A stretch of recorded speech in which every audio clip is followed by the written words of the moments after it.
வணக்கம், இது உங்கள் கலாமா கிச்சன். இன்றைக்கி வாங்க ஒரு மல்லிப்பொடி செய்யலாம். எங்கள் பையனுக்கு மல்லிப்பொடி செஞ்சு கொடுத்துட போகிறேன். நேற்று மிளகாய் பொடி செஞ்ச இட்லி பொடி, இது மல்லிப்பொடி செய்ய போகிறேன் பாருங்கள். இந்த பாருங்க, ஒரு 10 மிளகாய் சாதத்தில் போட்டு சாப்பிட்றதுக்கு. சாதத்தில் போட்டு நல்லெண்ணெய் ஊற்றி சாப்பிட்லாம், நெய் ஊற்றி சாப்பிட்லாம். டக்குன்னு குழம்பு இல்லாத நேரத்தில் ஒரு மோர் ஊற்றி தயிர் ஊற்றி சாப்பிட்டு இது தொட்டுக்கலாம், இது சாப்பிட்லாம். வெளியூரில் இருக்கிறவங்களுக்குலாம் ரொம்ப நல்லது. இப்படி தான் இன்னும் ரொம்ப போட்டால் கரிஞ்சிடும். இப்போ நம்ம மிளகாய் எடுத்துக்கிறேன். எடுத்துட்டு ஒரு ஸ்பூனுக்கு தான் கடலைப்பருப்பு எடுக்கும். இட்லி பொடி மாதிரி இல்லாமல் ஒரு ஸ்பூன் கடலைப்பருப்பு, ஒரு ஸ்பூன் உளுத்தம்பருப்பு, இது போதும்.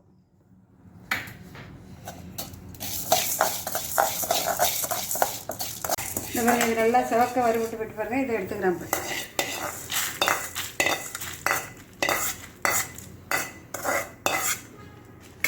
இப்போ வெறும் தனியா ஏறுங்க, மல்லி. இந்த மல்லி ஒரு 150 கிராம் போட்டிருக்கேன். இது நல்லா வாசனை வர வரைக்கும் வறுத்துக்கணும். நல்லா வாசனையாக இருக்கும். அப்போ தான் சாதத்தில் போட்டு சாப்பிட்டு சூப்பராக இருக்கும். பாருங்கள், நல்லா சட்டன்னு பொரியுது பாருங்கள். மல்லி இது வரைக்கும் கலர் மாறிடுது பாருங்கள். பச்சையாக இருந்தால் இப்போ கலர் மாறிடுது. இதில் சும்மா ஒரு அரை ஸ்பூனுக்கு ஜீரகம், ஒரு 25 மிளகு போட்டால் போடும். ஒரு 25 மிளகு.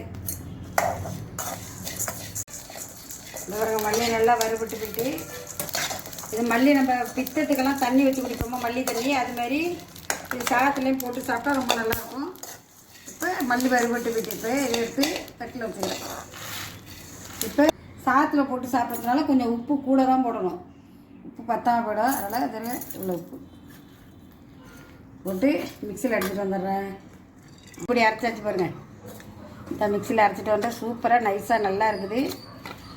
இது மாதிரி நீங்களும் செஞ்சு பாருங்கள். இது அவ்வளோ நல்லாயிருக்கும். இந்த பொடி உடம்புக்கு அவ்வளோ நல்லது, பித்தத்துக்கெல்லாம் அவ்வளோ நல்லது.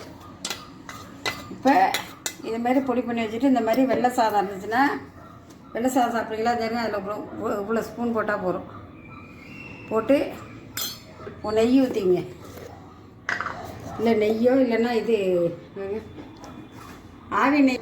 இந்த மாதிரி இப்படி பசஞ்சு அழகாக சாப்பிட்டீங்கன்னா சூப்பராக இருக்குங்க. இந்த மாதிரி இவ்வளோ தான். நீங்கள் டிஃபன் பாக்ஸில் கூட இந்த மாதிரி மல்லி சாதம் கிளறி எடுத்துகிட்டு போகலாம். தாளித்து கொட்டி கடலைப்பருப்பு மிளகாய் அதெல்லாம் தாளித்து கொட்டி இந்த சாதத்தை கிளறி எடுத்துகிட்டு போகலாம். நீங்கள் சூப்பராக இருக்கும். இந்தாங்க உங்களுக்கு ஒரே தடவை. நல்லா இருக்கா? ஒர்க்காக இதை பார்த்துட்டு எப்படி இருக்குன்னு லைக் பண்ணுங்கள், சப்ஸ்கிரைப் பண்ணுங்கள், கமெண்ட் பண்ணுங்கள். எங்களுக்கு இந்த மல்லிப்பொடியை செஞ்சு பாருங்கள், எப்படி இருக்குன்னு பாருங்கள். சாதத்தில் போட்டு நெய் ஊற்றி சாப்பிட்டா சூப்பராக இருக்கும். ஒரு குழம்பு வைக்கணும், அவசரத்துக்கு நுணுக்கி வச்சுக்கிட்டிங்கன்னா டக்குன்னு போட்டு ஒரு ஸ்பூன் போட்டு சாதம் பசி சுட சாதத்தில் நல்லாயிருக்கும். நீங்கள் இதை செஞ்சு பார்த்துட்டு எப்படி இருக்குன்னு சொல்லுங்கள். நாங்கள் அந்த பொடியெல்லாம் விற்கிறேன் வியாபாரத்துக்காக. இப்போ தான் ஆரம்பிச்சிருக்கோம்.